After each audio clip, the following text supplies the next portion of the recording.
You, John Fitzgerald Kennedy, do solemnly swear I, John Fitzgerald Kennedy, do solemnly swear that you will faithfully execute the office of President of the United States that I will faithfully execute the office of President of the United States and will, to the best of your ability, and will, to the best of my ability, preserve, protect, and defend the Constitution of the United States. preserve, protect, and defend the Constitution of the United States. So help you God. So help me God.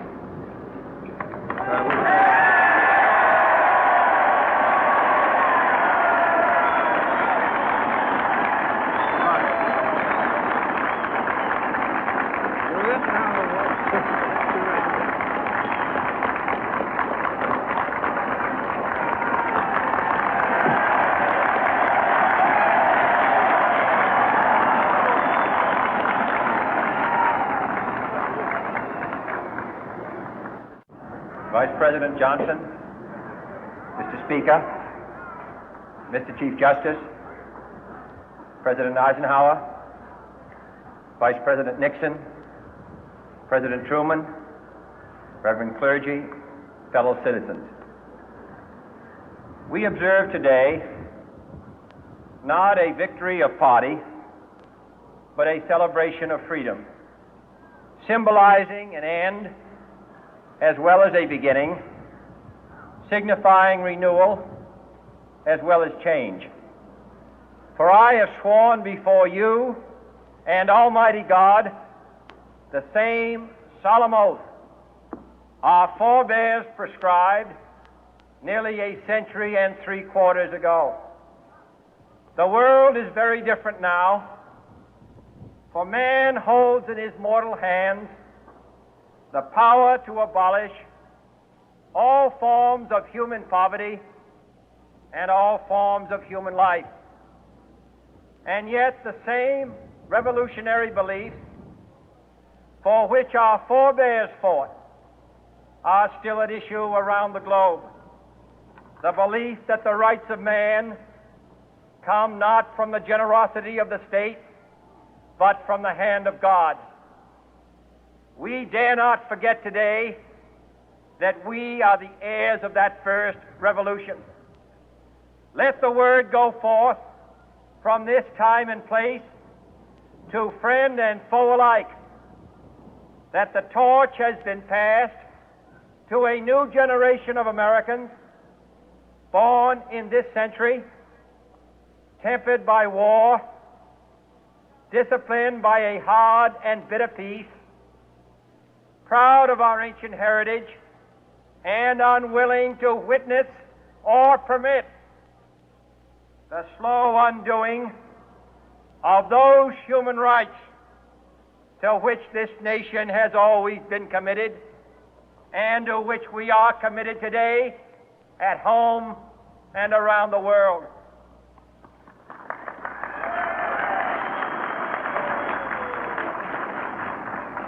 Let every nation know, whether it wishes us well or ill, that we shall pay any price, bear any burden, meet any hardship, support any friend, oppose any foe to assure the survival and the success of liberty.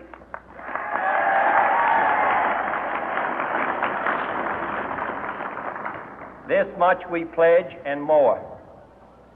To those old allies whose cultural and spiritual origins we share, we pledge the loyalty of faithful friends. United, there is little we cannot do in a host of cooperative ventures. Divided, there is little we can do, for we dare not meet a powerful challenge at odds and split asunder.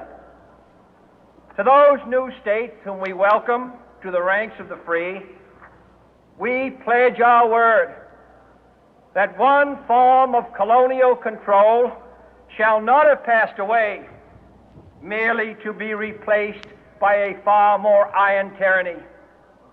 We shall not always expect to find them supporting our view, but we shall always hope to find them strongly supporting their own freedom, and to remember that in the past, those who foolishly sought power by riding the back of the tiger ended up inside.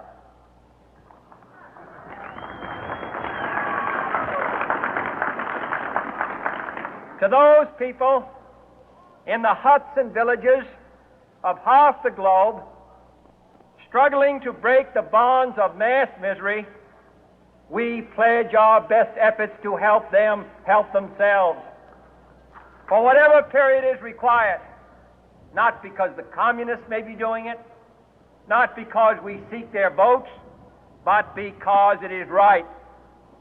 If a free society cannot help the many who are poor, it cannot save the few who are rich.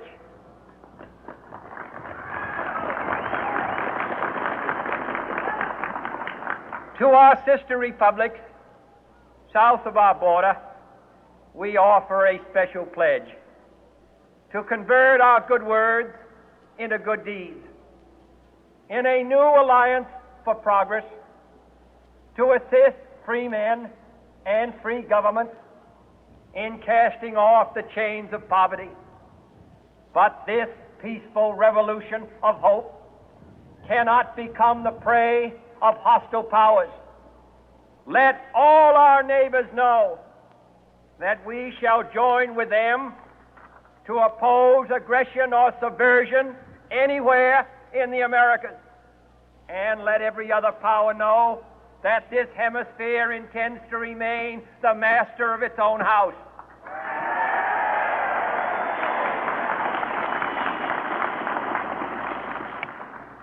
To that World Assembly of Sovereign States, the United Nations, our last best hope, in an age where the instruments of war have far outpaced the instruments of peace, we renew our pledge of support to prevent it from becoming merely a forum for invective, to strengthen its shield of the new and the weak, and to enlarge the area in which its writ may run. Finally, to those nations who would make themselves our adversary, we offer not a pledge, but a request that both sides begin anew the quest for peace. Before the dark powers of destruction, unleashed by science, engulf all humanity in planned or accidental self-destruction, we dare not tempt them with weakness, for only when our arms are sufficient beyond doubt can we be certain beyond doubt that they will never be employed. But neither can two great and powerful groups of nations take comfort from our present course, both sides overburdened by the cost of modern weapons, both rightly alarmed by the steady spread of the deadly atom, yet both racing to alter that uncertain balance of terror that stays the hand of mankind's final war. So let us begin anew, remembering on both sides that civility is not a sign of weakness, and sincerity is always subject to proof. Let us never negotiate out of fear, but let us never fear to negotiate.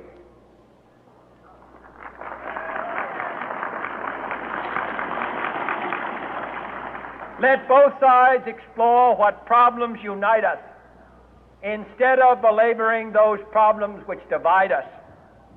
Let both sides, for the first time, formulate serious and precise proposals for the inspection and control of arms, and bring the absolute power to destroy other nations under the absolute control of all nations.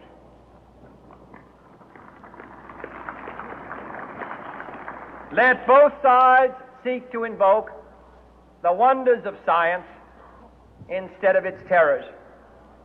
Together, let us explore the stars, conquer the deserts, eradicate disease, tap the ocean depth, and encourage the arts and commerce. Let both sides unite to heed in all corners of the earth the command of Isaiah to undo the heavy burden and let the oppressed go free. And if a beachhead of cooperation may push back the jungle of suspicion, let both sides join in creating a new endeavor, not a new balance of power, but a new world of law, where the strong are just and the weak secure and the peace preserved. All this will not be finished in the first 100 days, nor will it be finished in the first 1,000 days, nor in the life of this administration, nor even perhaps in our lifetime on this planet. But let us begin.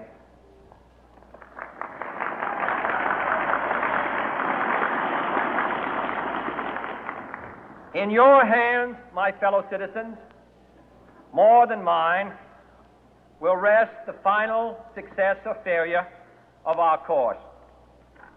Since this country was founded, each generation of Americans has been summoned to give testimony to its national loyalty.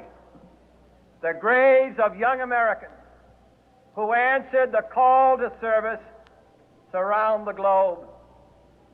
Now the trumpet summons us again, not as a call to bear arms, though arms we need, not as a call to battle, though in battle we are, but a call to bear the burden of a long twilight struggle, year in and year out, rejoicing in hope, patient in tribulation, a struggle against the common enemies of man, tyranny, poverty, disease, and war itself. Can we forge against these enemies a grand and global alliance, north and south, east and west, that can assure a more fruitful life for all mankind? Will you join in that historic effort?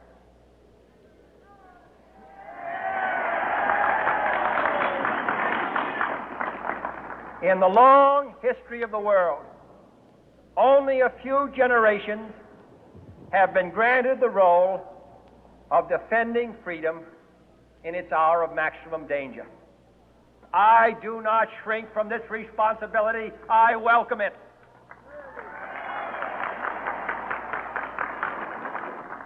I do not believe that any of us would exchange places with any other people or any other generation.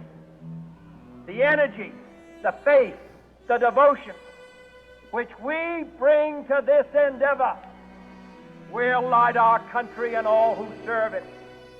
And the glow from that fire can truly light the world. And so, my fellow Americans, ask not what your country can do for you. Ask what you can do for your country.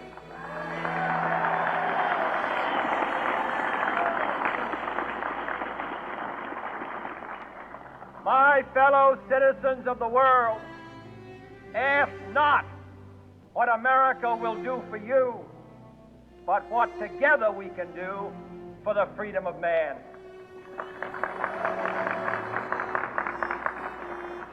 Finally, whether you are citizens of America or citizens of the world, ask of us here the same high standards of strength and sacrifice which we ask of you.